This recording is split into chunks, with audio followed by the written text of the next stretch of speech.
సామ్రాజ్యం.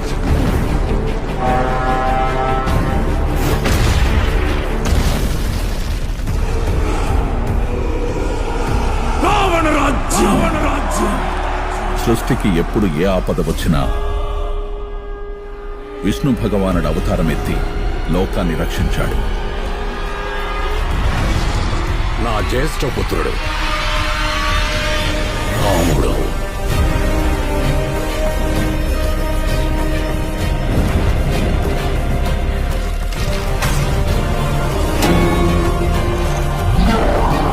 లోక కళ్యాణం కోసం నా ప్రాణాలు అర్పించాల్సి వచ్చినా అది నాకు సమ్మతమే.